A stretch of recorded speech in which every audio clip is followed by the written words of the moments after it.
We're here. That's all right. I'm sure they'll find us. We'll get notifications, you know. Yeah. So, So what we're going to discuss? I don't know. We could talk about the Tory leadership race and some of the fascist pushes coming out down that road. Oh dear. Yeah, well. Yes, Sunak on immigration. No, His way around breaking international laws to redefine what an immigrant is.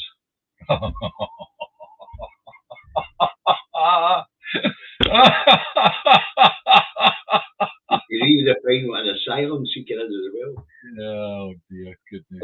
A Australian style, apparently. Yeah. Huh? Oh, here we go. There's Thomas Hanlon's in. Right. Hello, Thomas. We're quite well. Thank you, Thomas. Welcome this afternoon. We're just going to have a wee shoot of the ship, and you're welcome to join in the comments. Yeah. We're just going to shoot the breeze about what's been going on down that road in the Tory Tory leadership, a contest, and a few other things. Before we decided to take our chat with Chinwag live today, we were discussing the G7 finance ministers want to take out the world of cryptocurrency as well. So it's been interesting so far. So we thought we'd just put it on so you guys could watch and join in. Anyway, so welcome aboard, everybody. Anyway, so we've just talked about Sunak and immigration and how he's going to cure the immigration problem by redefining what an immigrant and an asylum seeker is. Absolutely outrageously funny. And let's stick with Sunak. What did you make him when being caught in Leafy Tunbridge Wells, telling the wealthy people of Leafy Tunbridge Wells that he's already started diverting money for the poorest urban areas into Leafy Tunbridge Wells and places like that? What did you make of that? That is not the sort when you're a Tory cabinet minister. That's not the sort of video that you want sharing everywhere. And if you make a tussy, it won't want to take over the Bank of England. I don't think Andrew Bailey was best chuffed. But hey, that's maybe a good thing to talk about, is that the Bank of England now are starting to look awfully much if there's just a working arm of the UK government. It would appear that Thomas Hanlon watched one of the hustings the other night and thought it was the worst hour of his life. Between the two of them, they're a pair of idiots. You see, Liz Truss on Friday put out a policy of regional pay boards to find civil servants in the regions different from what civil servants in the South East would get. And then the next morning go on the telly and deny she ever said that. And she did it at televised hustings. It's just right out of control, you know. No, what she say? She said, I immediately changed that policy. Immediately. It's the fastest U-turn you've ever seen. No, but the thing is, though, doing something like that, you know, if you were to come on the TV and say, look, you know, it is now policy that we're going to kill the firstborn of every household in Scotland, right? And then, you know, that there's a huge backlash from everybody in Scotland, including the Tories in Scotland. And I immediately go, oh, no, well, we won't do that. It just looks weak and stupid, doesn't it? Okay, listen, it was a ridiculous statement to make in the first place. You know, you're telling millions of 5.5 million civil servants that work throughout the UK out with London that you're taking a pay cut, your bums, to the tune of 8.9 billion. It's political suicide. And then did you see Sunak the other night there? That was absolutely brilliant. Telling us how the working classes are all fucking lazy and it's time to deregulate it's time to bugger up the safety net and force these people into low-paid jobs. So how's Sunak going to get them out there to the fields to pick the crops? They all live in urban areas. Yeah. Spanner. You know what I mean? But what they're talking about is a deregulation of the labour markets, What we got? What's Thomas saying here? Aye, same with the second night saying she wouldn't apologise for her comments in the First Minister. Listen, that was one of the biggest missteps you've ever seen. That was waking up this charting classes down there in England. Thomas, that was absolutely mental. All of a sudden, not the let's just say the non-Tory controlled press, they didn't half jump on that one. LBC led the charge on it, and then you seen it later, and the BBC having to pick up on it,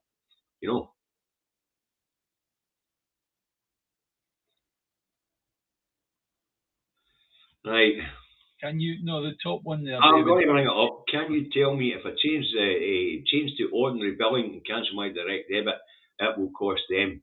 If I complain to Ofcom, but they can, but they can't, but can they charge you more? No, you should stay on the same tariff. Yeah. They might be able to, Jane. They might be able to say, we're going to bill you for having to issue a paper bill, but you're talking about pennies. You're talking about postage. But if they try to change your tariff or to change the standing charge for your meter or whatever because you're cancelling your direct debit, just fire a complaint after Ofgem. It'll cost them 350 quid or 375 it is actually, just for filing the complaint. So you'll be hitting them in the pocket twice. Because when you cancel your direct debit, they're going to send you a paper bill. You've got 30 days to pay that paper bill. You've then got what's called the harassment period where you get the red letters coming. And that's a further 15 days. That gives you 45 days to find the money.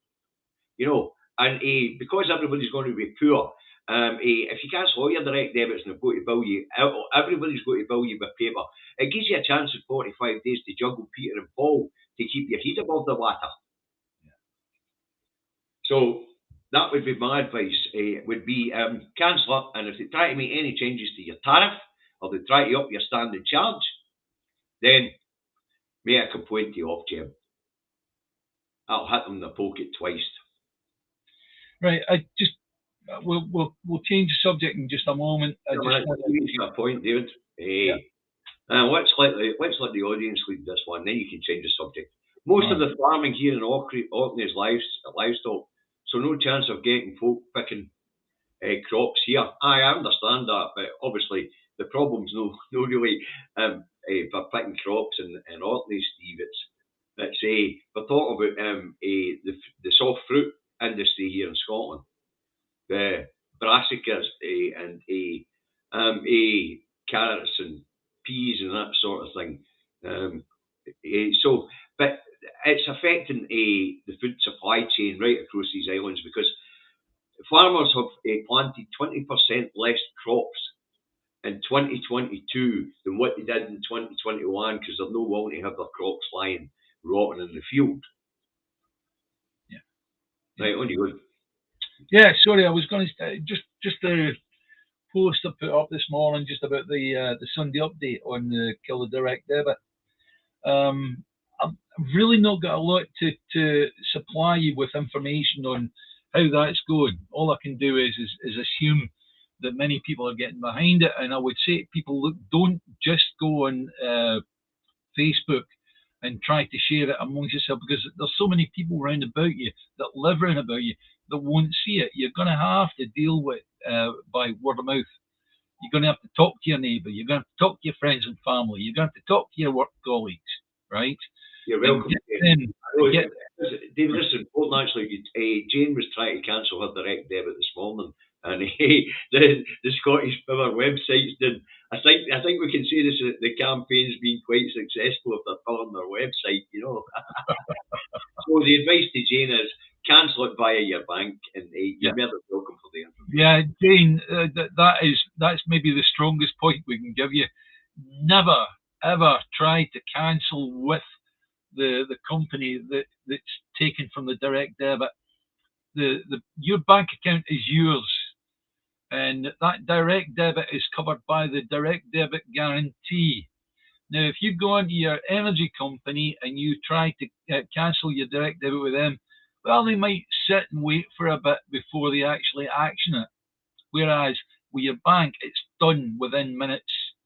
The direct debit's off within minutes, and they send an electronic code to the company to tell them the direct debit's now cancelled, so that they can contact you and say, how else are you going to pay this, right? And that's it.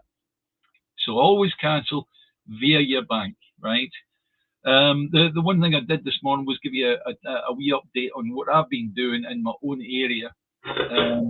I did try to make contact with Western Bartonshire Council's Provost over 2 weeks ago. I've still not had any response from him whatsoever. And instead of getting belligerent about it, instead of getting angry and phoning back up and saying, why you not spoken to me? I thought, right, how else can I go about it?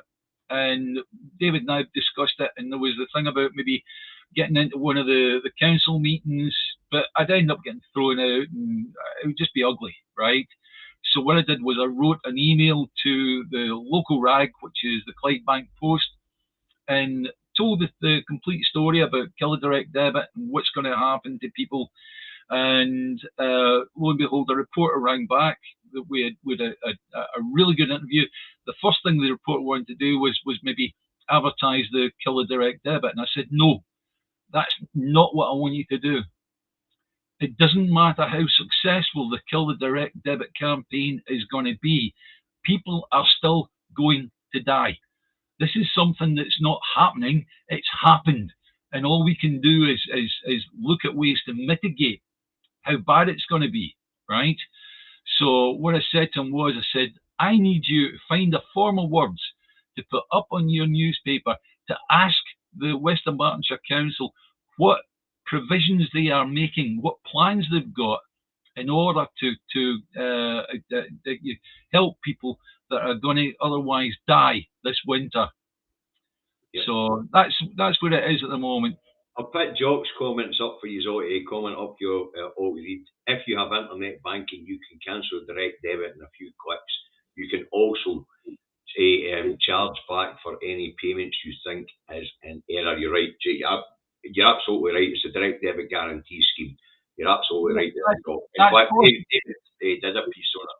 Yeah, that's possibly the one of the sections I read from a financial consultant that said you could charge back 3 direct debit payments, but I couldn't find any more on it. I put a link up on my page. 1,000 on Lanarkshire. 1,000 in Lanarkshire have died last year. Cost of poverty. It's a farce. It's no. Yeah. It's a cull. Let's get to the point. There's a cull on. Yeah. I don't know if you guys seen the information. I did a video on Kill the Direct Debit last night because of it. It's now predicted that energy costs will rise by a further £800 when the cap is revisited in January, taking the average cost of household energy bills to £4,400. Remember, they can revisit the cap now every 3 months. That's right. Every 6 months. The other thing about that is the average state pension. All right, they've just had an 8% rise, but the average state pension is £9,800 a year, or was before the rise. So you can take 8%. Let's call it £10,800 a year. 4,400 quid. That's half the bloody income gone for a pensioner on state pension. How do they eat? How do they pay their council tax? How do they pay their rent? David's absolutely right. People are going to die this fucking winter. Hey, hi Susan. Your prepay meter. Is there any way we can get involved? Thomas, no, we can't. Well, this is an appeal direct to people who have a direct debit to cancel their direct debits. Us guys on the prepay meter, we pay for it up front already. David, can you put that up? Can you manage to grab that? Yes, there you go. Right. Thomas, there is a way you can help. That. Encourage other people. Sorry, Thomas, that should have been the answer I gave you. I do beg your pardon. Yeah. Just you've got a good Scottish tongue in your mouth. Use it. Tell people about the Kill a Direct Debit campaign and why they should be doing it. Well, I can't help your situation because you're on a prepay.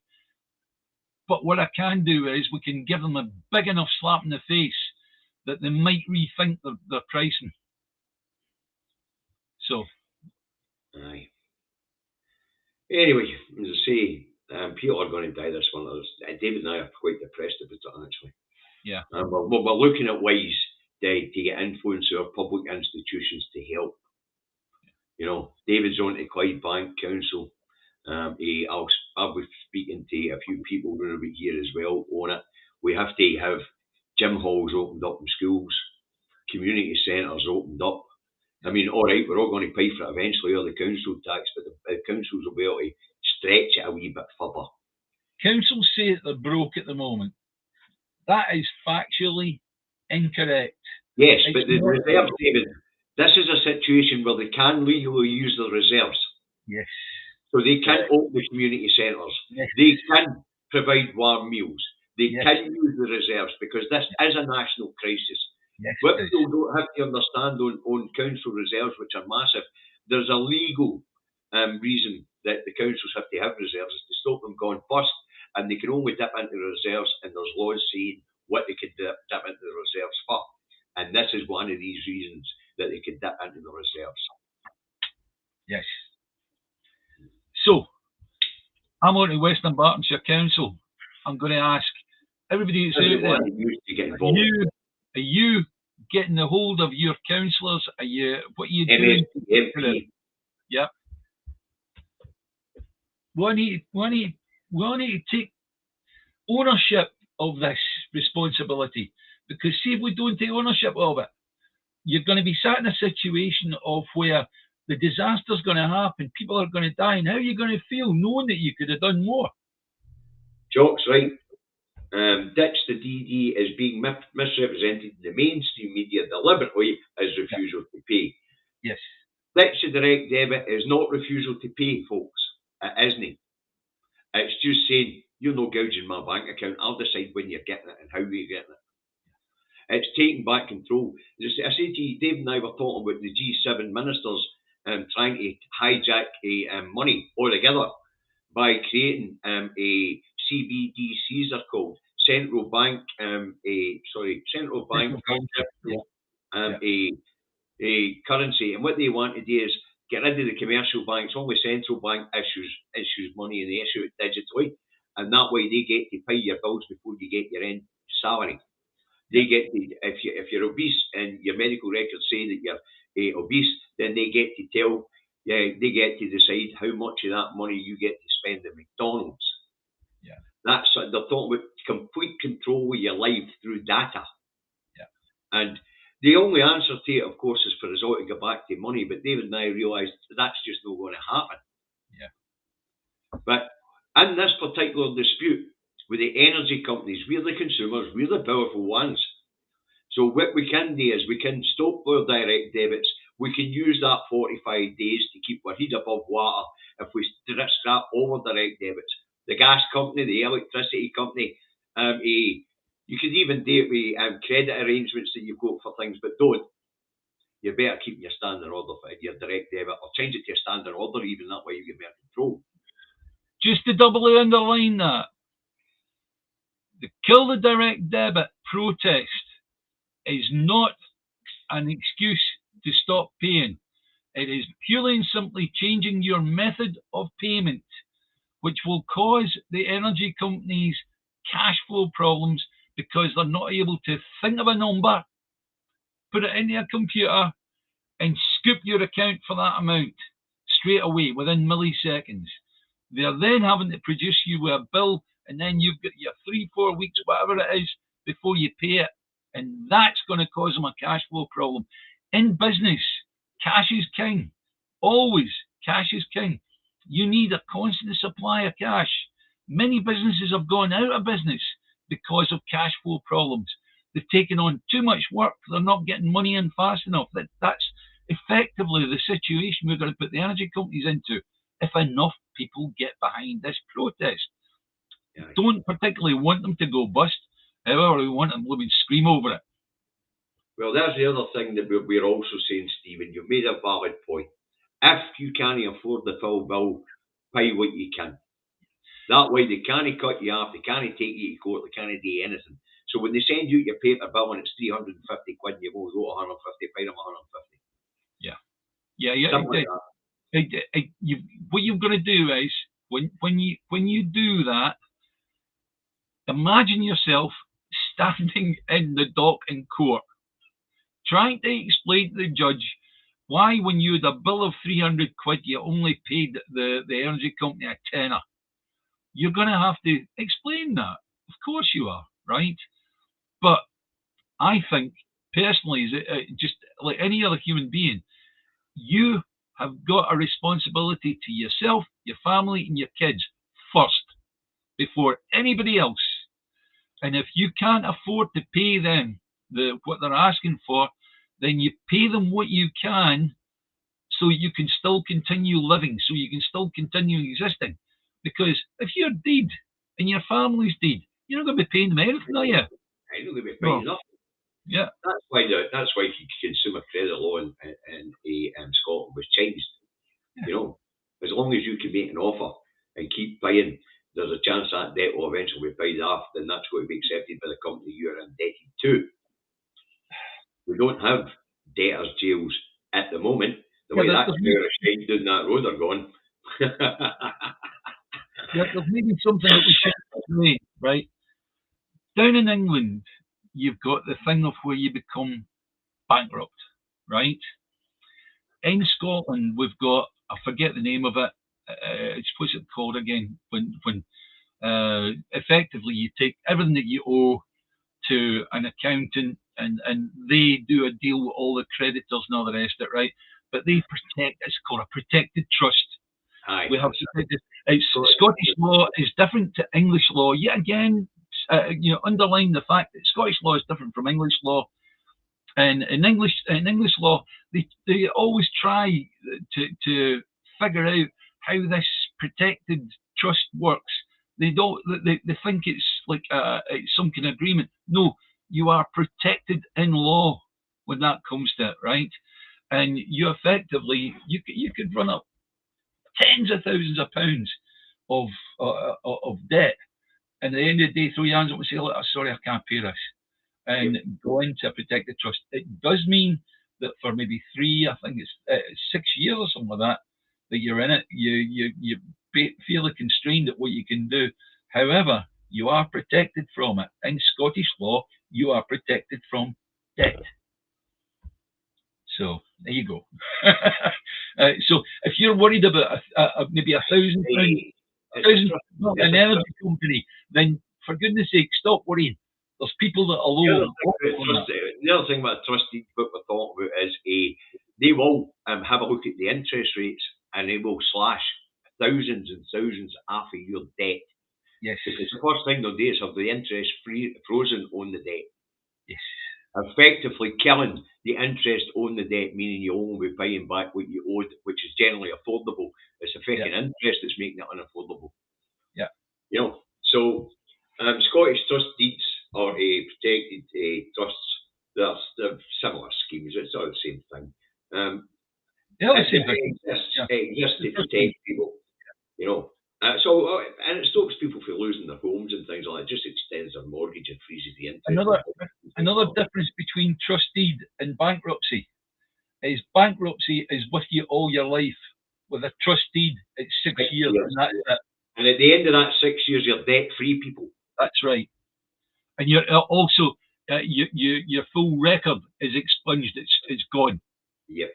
You start from scratch. Whereas in England, if you go bankrupt in England, you're a bankrupt to the day you die. Well done. I remember living on the coast in the 70s where all the meters were rigged and veg planted in just about every garden. We looked after each other. Do you know, there's a lot of truth to that, Lenny. I'll tell you one better than that. Some of the coasts in Glasgow, not just for the meters rigged, everybody was running themselves off a fucking light in the close. This was on a heavy duty circuit. Well, I've seen that. We are definitely saying don't do that. No. It doesn't mean we don't remember it, Lenny. can our politicians not urge everyone to ditch?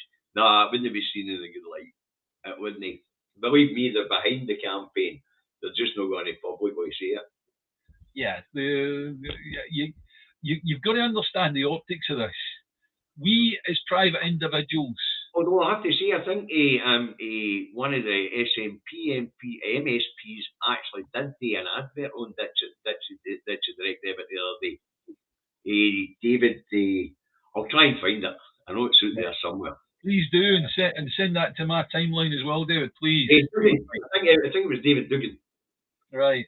Okay. You know, he did a bit in Consumer Might the other day there, so so, as I say, it's not a good look for a politician to encourage people to change their payment method. It might become necessary here in Scotland for politicians to start urging people to take that sort of civil disobedience. In the meantime, they're quite happy to sit back like guys like David and I do it. Yeah. And use guys do it. You know, use what little outlet we have. But yet again, I've got to say, it's no use just doing it on social media. You're gonna start talking to human beings out there. Aye. This morning I've got closed circuit TV around my house, right? Okay, and just because I've done closed circuit TV for customer, I'm sound engineer, right? And I've got a camera that points right up the road and keeps an eye on the neighbours' cars. And there was a burglary up round the corner yesterday, so I had the police round trying to see the footage that I'd got, right? However, I talked to the police about the protest that's going on, and I said, "Look, you're taking this pillars of the community. What can you do? What can you possibly do to get us maybe in front of Western Bartonshire Council to explain this to or ask them what they're putting in place for people, right?" And what they suggested was that they would contact the community policing department and get somebody to come up and see me, because they actually deal closely with the local council. Now that goes for everywhere. There's a community policing department that deals with every council and deals with you as individuals. Make contact with them. Okay? They speak to your councillors. As I say, this is a situation where the councils can dip into the vast fucking reserves. Yes. People are going to starve to death and go cold. They're going to freeze to death this winter. How do you think the police are going to feel? Having to go around blooming with Jeannie McGlone first just blooming kicked it because she's too cold. Yeah. And another one. This one's funny as hell. Truck Davy for First Minister and Davy D for Deputy FM. I'm sorry, mate. I want to be First Minister. Make him the Deputy. Some of this stunts David and I have pulled, there's no much fucking chance we'll get to run for public office. I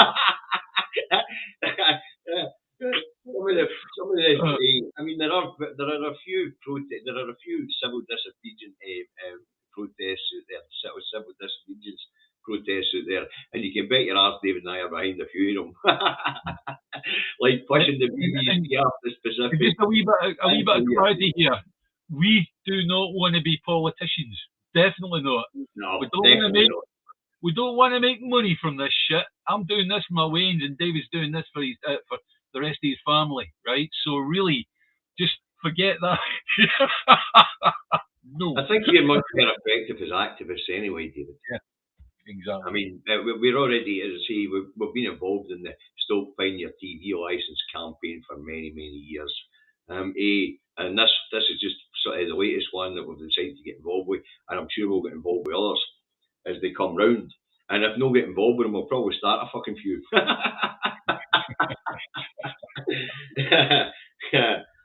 So there you go. What's all the civil disobedience tricks? The civil disobedience tricks that we could get up to. Oh, okay. They encourage people to stop paying their council tax, raise a complaint about the standard of the housing, and then you can legally stop paying your council tax as long as you keep the money in the bank. You can prove to a judge you can pay the back debt. You know, there's an awful lot of civil disobedience things that we could do. Yeah. You know, so And apart from that, David, you and I are quite creative, so we'll manage to think a few along the way. When the situation arises, we'll work out how to say it. Hey, Stephen would like to see me in a rant in the Scottish Parliament, apparently. Yeah. No. I'd like to see him in a rant on the BBC. That would be. I'd like to see me rant at the BBC. I would drop down bloody dead if I saw Davy actually on the BBC having a good rant. That'd be wonderful. They'd be trying to shut him up. They'd be trying to stuff towels into his blown mouth. No, David just pulled a plug in the whole fucking channel. The test card would come up. I would be belonging to telling them that everything that is seen in front of me is nonsense. Absolute nonsense. Christ, Stephen,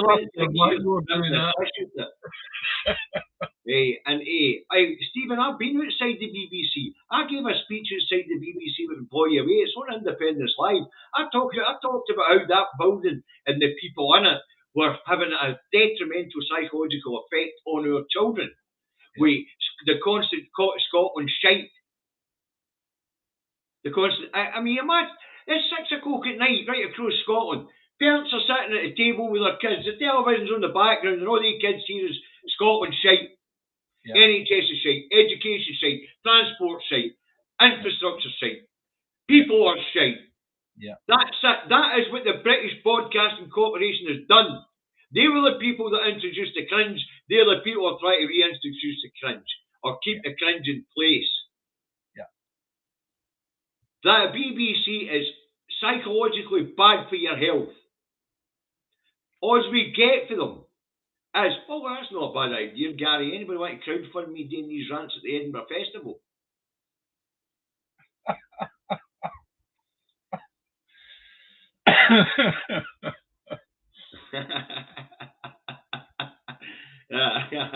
Aye, Gary, don't worry, I'll be in the Barra Hall. Don't worry about it. I'll work in the evenings now. I've got plenty of time to go into Barra Hall. Do you want to know something? Listen to what some of the people say about the Edinburgh Festival when it's on. It's like, fair enough, it draws the centre of attention to that part of the world, wonderful. But it seems that the people that live in the place have got a hell of a time trying to deal with everything. If Davy's going to launch a rant show at the Edinburgh Festival, I'll just get the audience send me up the subjects they want me to fucking rant on. In fact, I'll just take I'll take along my 32 iPads and look each one up as they bring them up, you know. Brilliant. Hey, but yeah, I'll tell you what though, it would be quite powerful. You get into a hallway and talk about this stuff in depth, you know what I mean, and go on and on. Aye. Yeah, Mr. E, you're absolutely correct. The police are worried about civil unrest. That's why down that road they're introducing draconian laws to be able to clamp down civil unrest. Thankfully for us, our Scottish Parliament isn't subject to the laws, and the Scottish people are not subject to the draconian laws they're bringing in down that road in public protest. Up here, they're not really worried about public protest. We're not in the habit of burning our own house down. Civil disobedience is how we will do it. We will do the Gandhi. We will make it clear to them, you're leaving. No, we're not. Yeah. And then we'll just go about ignoring them. We'll do the Gandhi. And as I say, the sort of civil disobedience we're talking about, still paying fucking tax. Yeah. You know? That's the last thing I said to that policeman this morning. I said, well, the next time I'll see you is when either Rishi Sunak or Liz Truss sends you to my door to come and lock me up. Make sure I've got a nice, warm, clean cell, and I'll have a cooked breakfast every morning. That'll do me, you know. So just make sure. All right.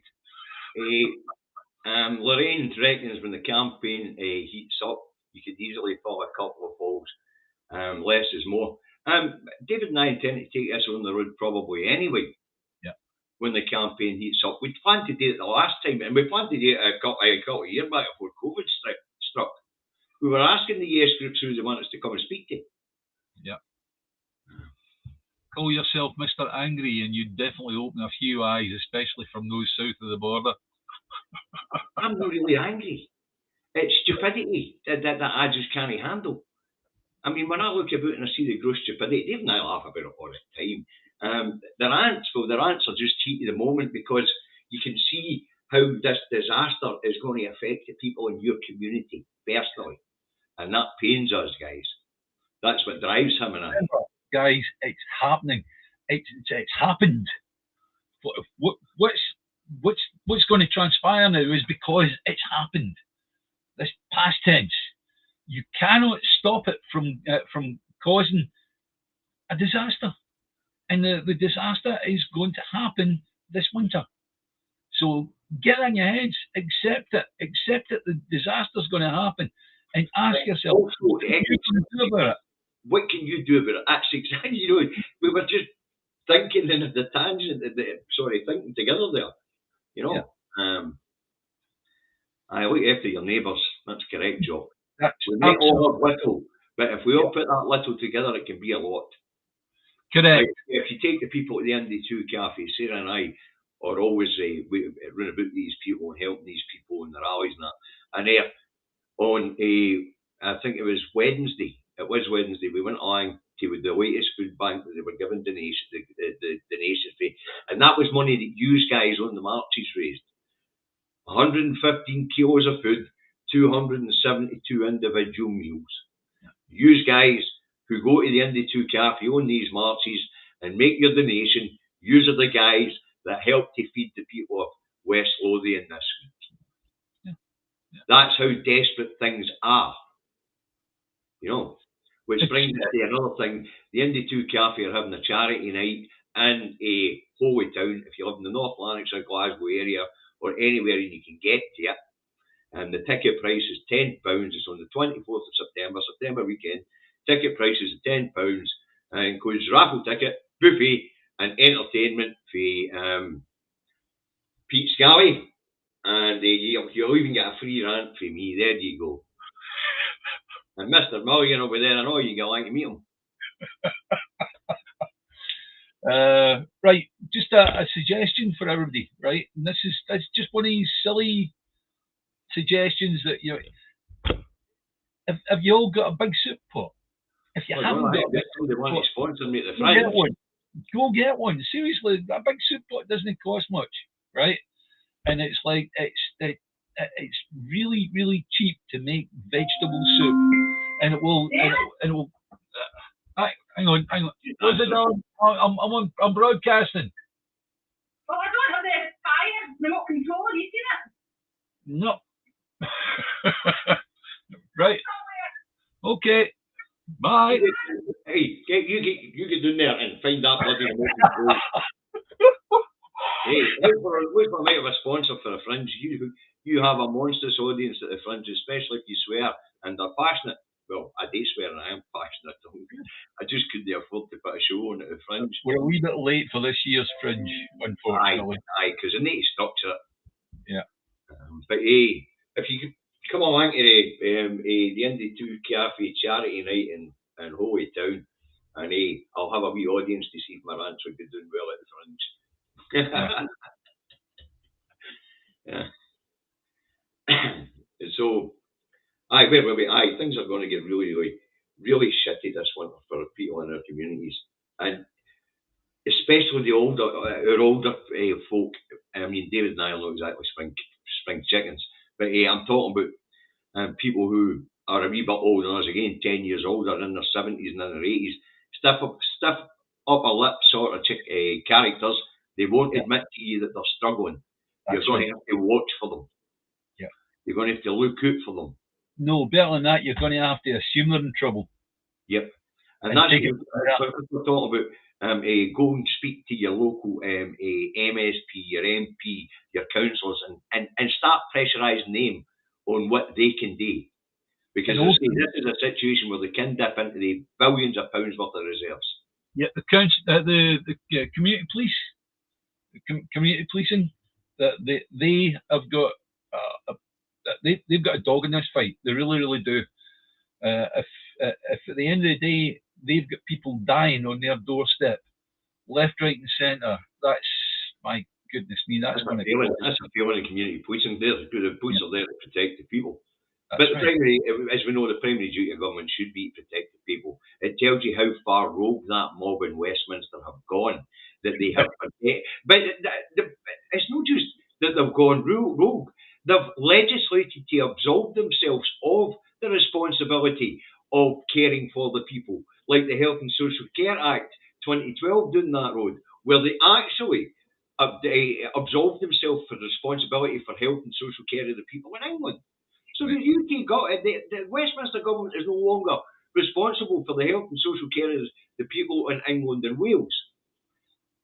Up here in Scotland, of course, the primary duty of government is still to protect the people. So they wouldn't pull such a stunt as absolving themselves for responsibility for health and social care. That's why we have free elderly social care up here. We have free social care for everybody up here, actually, whoever needs it. And as I say, we did a programme on the social contract that the Scottish people have with their government. But this is a situation where the Scottish government actually can't do very much. Yeah. The councils can do more. As I say, this is a legitimate reason for them to batter into their reserves.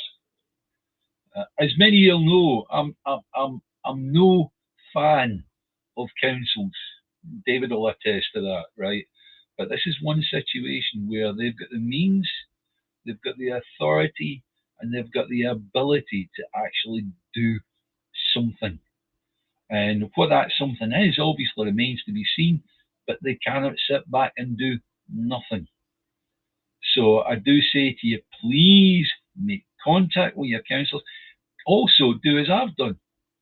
Bang off a wee email to the editor of your local rag and get them on board and get them to ask the councils, what are you doing? What are you doing to avert this disaster?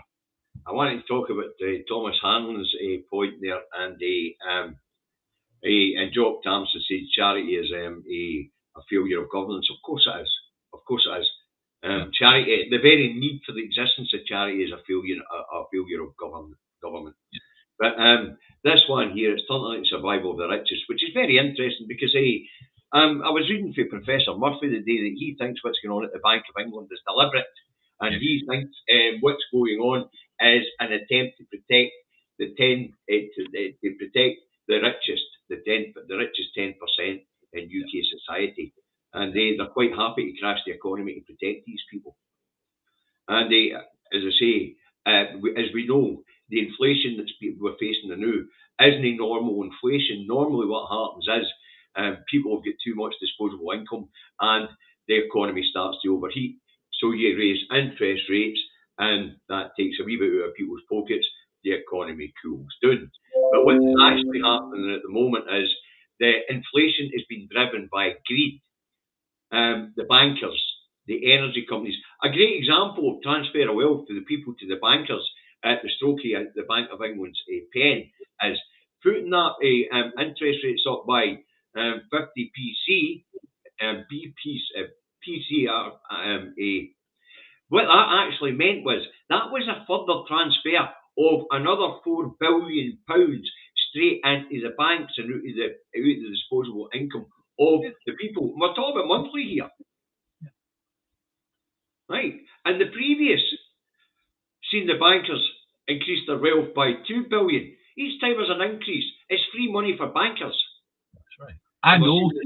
And also people with large balances held on account somewhere, they're earning much more in terms of interest. Also, the people that have got private pensions, their private pension is going up and up and up and up and up. Very good, but at the same time, it means that the normal people that don't have those big private pensions will lose big style. It's not as if they're paying into their own. It's a power grab, as being said in the comments here. Hold on, to put down the other one. You only put out one comment at a time, unfortunately.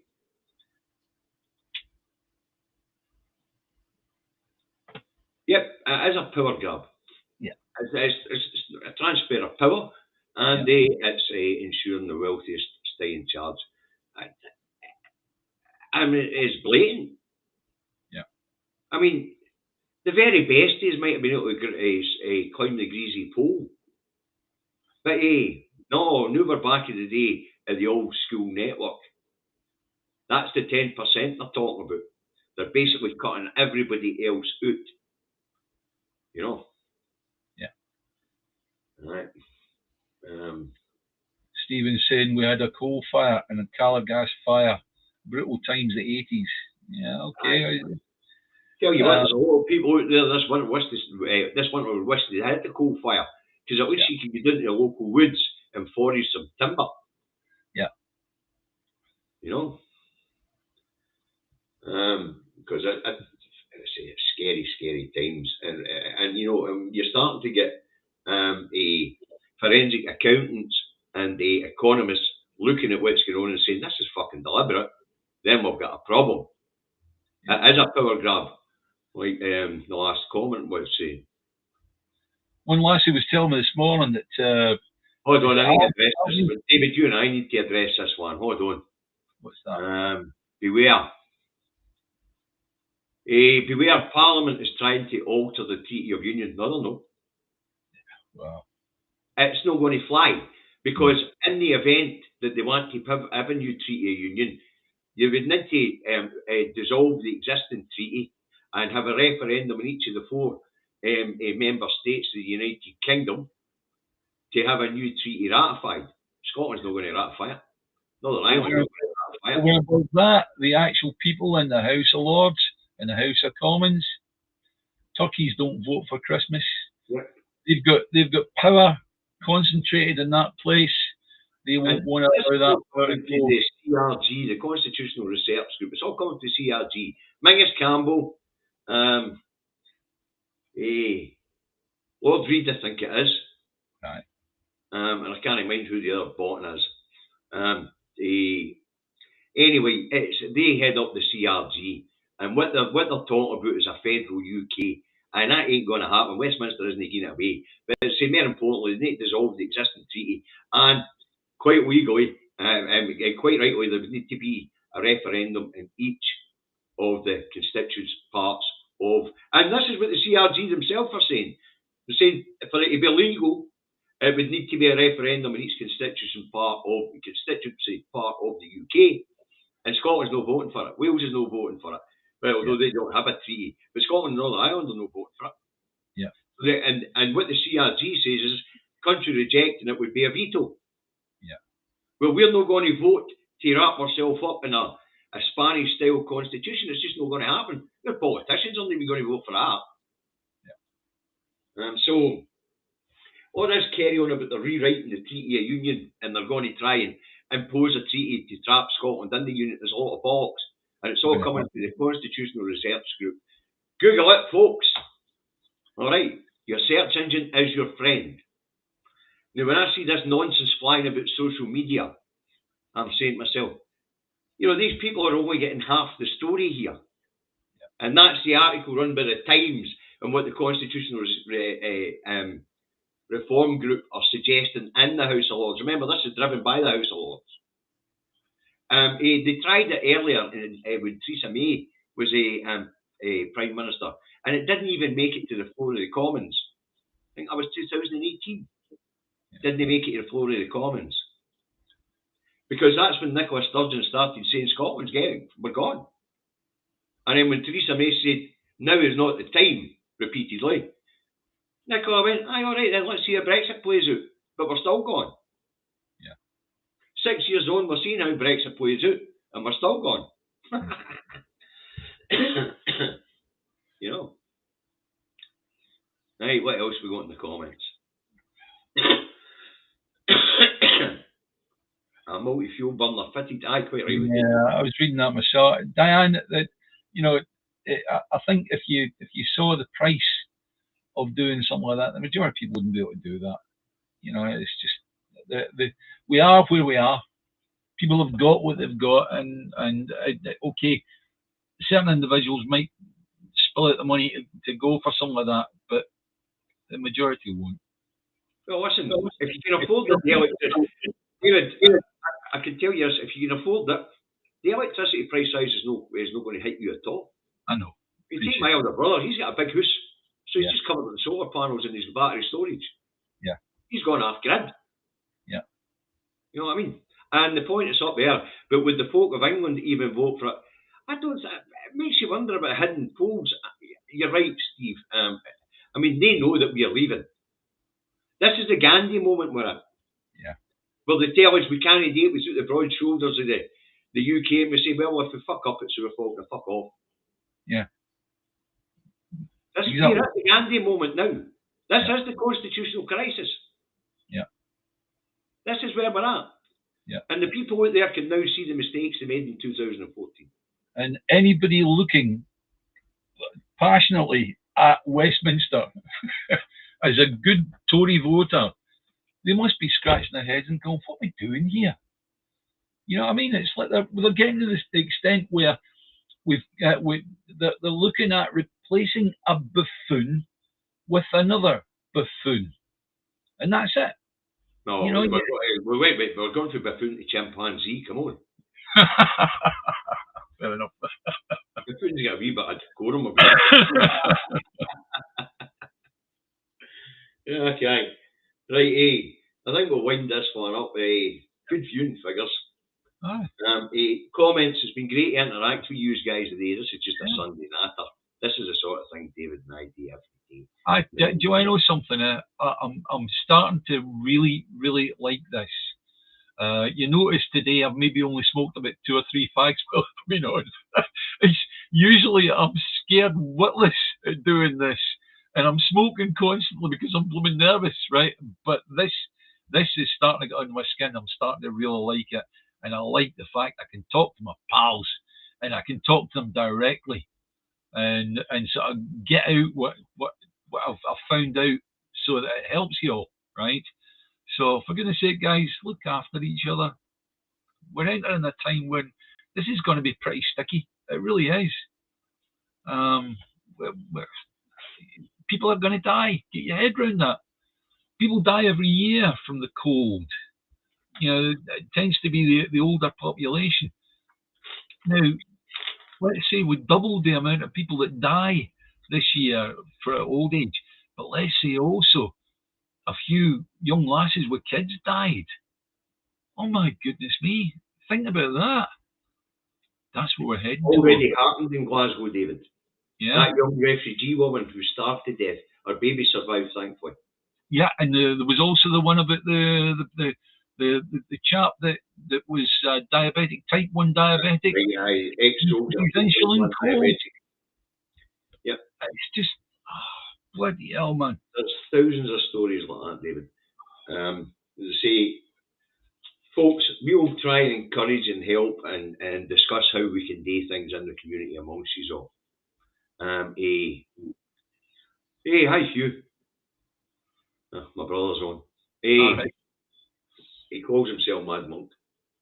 Right, okay. Anyway, I say we'll be popping on now and again, and we'll talk about things, these subjects, you know. But as I say, this is just our Sunday waffle. We just thought it'd be a great idea to bring you guys in, and we could interact with each other. Now, we're going to wrap it up there. Time's getting on. I'm working this evening. My wife went.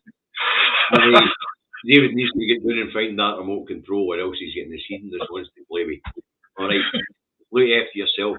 Please give consideration to the scrap your direct debits, and get involved in your local community to find out what your local community can do to protect the people within your community. We're quite lucky here in Scotland. We still have a strong sense of community. And that's driven by guys like David and I who want to ensure that our friends and neighbours are all right going forward. Yeah. So target your councils. Target your councils. Yep. Absolutely.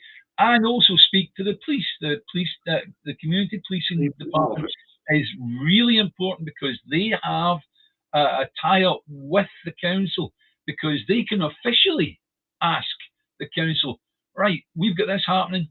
What have you got planned for it? So there are restrictions on what councils can do with the reserves, but this situation is where they can't open the coffers. So get in about it, folks. Yeah. Get right in about it. All right. Right, winding this up. So thanks very much for joining us today. Viewing figures have been fantastic. And If you like what that is, David and I do, please share it across social media. Share it from YouTube. Press the like button on YouTube. Smash subscribe. You'll get notification when we go live. And share it across any other platform that you can share it across. Just be aware, I'm usually the one that goes on and shares everywhere. I'm getting banned left, right, and centre by Facebook, and nothing I can do, but it's their house. I'm having a few meetings with people from the IT industry tonight to see if we can formulate a Scottish Facebook, which would be nice. It's pie in the sky. It's just a suggestion, but we'll look at it and we'll see what's involved. Okay. Right. Bye for now, folks.